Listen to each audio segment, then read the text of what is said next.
Welcome to the Chandra Gadgets. Today we'll learn one function. One function is also known as injective function. In one function, elements of codomain has only one pre-image in domain.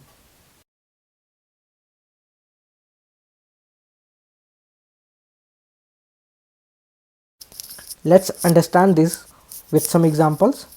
Here in this example we can see this element of codomain has only one pre-image in domain. This element 4 has only one image in domain, and also 6 has only one pre-image in domain. So this function is a 1 function.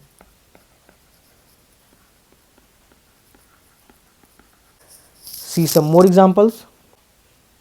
Again, in this example, this element has only one pre-image in domain, B also has one pre-image in domain, and A also has one pre-image in domain. So this function is also a 1 function. Okay, now let's see more examples. Here in this example, this element B1 of codomain has two pre-images in domain, so this function is not 1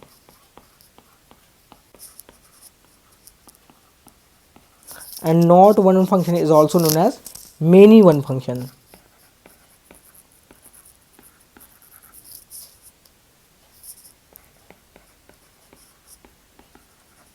Okay, now let's see some more examples. Here in this example, this is 1 function. Here 4 has 3 pre-images in domain, so it is not 1.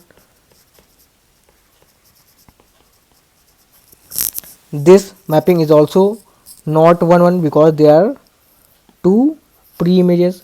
This is also not 1 function. Okay, this is not 1 and this one is also not 1. Okay, this function is clearly not 1. We can see this element x has 3 pre-images in domain, so this one is clearly not 1.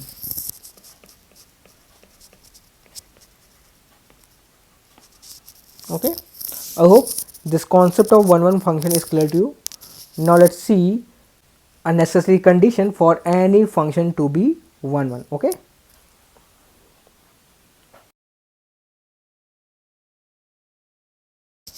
if f is some function from set A to set B, and if this function f is 1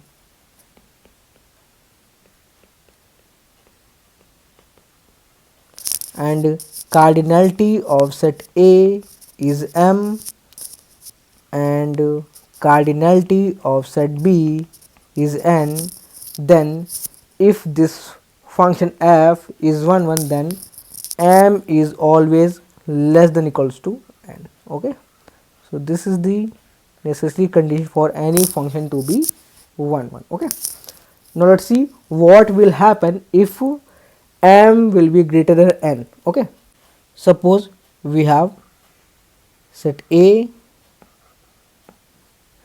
and we have set B. Okay, when m will be greater than n, then we have more elements in set A than set B.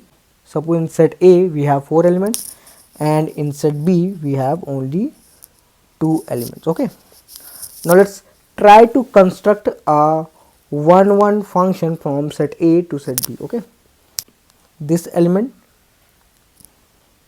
maps to this element and this element maps to some other element. Now we are left with 2 elements in set A, that is domain, and for this mapping to be a function there should exist a map from the remaining elements of set A to set B. Okay, now when I try to map this element to any element of B, then it again takes the same value. Okay, now this function is no longer a 1 1 function. Therefore we cannot have 1 1 function if number of elements in domain is greater than the number of elements of codomain. Okay, let's find number of 1 1 function from set A to set B. Suppose in set A we have m elements, a1, a2, a3 and so on, am.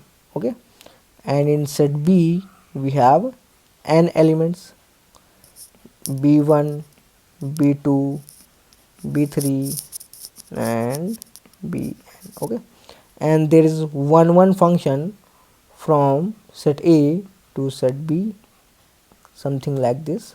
Okay, then we have to find how many 1 1 function exist. Okay, so suppose a1 element maps to some element of set B, a2 maps to some element of set B, a3 maps to some element of set B, and similarly mth element maps to some element of set B.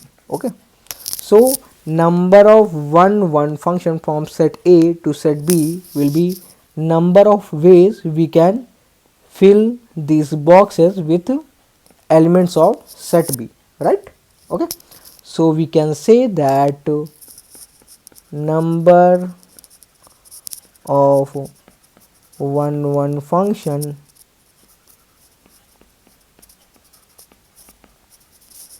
this will be number of ways we can place n elements of set B in these m places, right? So this will be number of ways we can fill m places out of n elements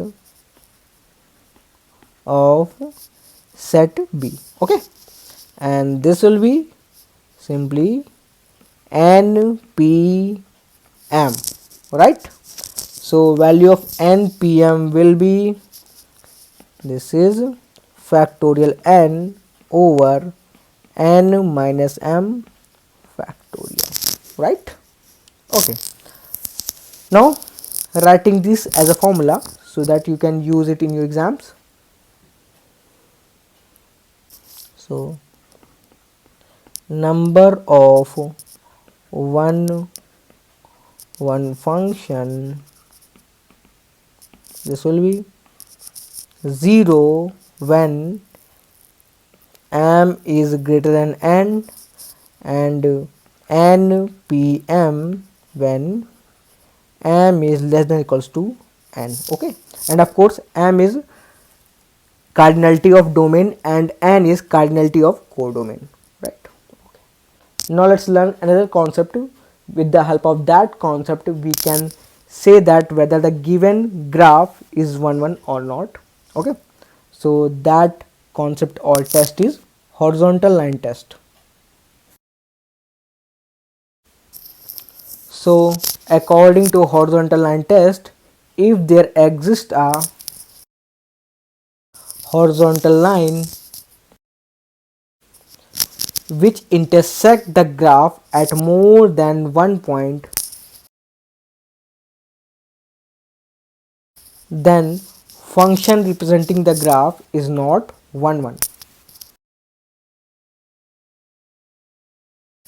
Let's understand this concept with some examples. Here in this example we can see here that this horizontal line intersect the graph at only one point, and there does not exist any horizontal line which intersect this graph at more than one point. So this function is 1 1. Okay, and in the second example we can see here this horizontal line intersect the graph at 2 points, so function representing this graph is not 1 1, so this is many one function, right? See some more examples. Again in this example we can see here this horizontal line intersects the graph at 2 points. Okay, so this is not 1 1 or many one. And in this example there does not exist any horizontal line which intersect the graph at more than 1 point, so this function is 1 1. Okay, I hope this concept is clear to you. Now this video ends here, and I have a quick announcement to make. Those students who are preparing for exams like CSR NET, GATE or other MSc entrance examination can buy our real analysis handwritten notes for a very reasonable price for only ₹80. So if you are interested, you can contact us through this WhatsApp number. Thank you. Thanks for watching.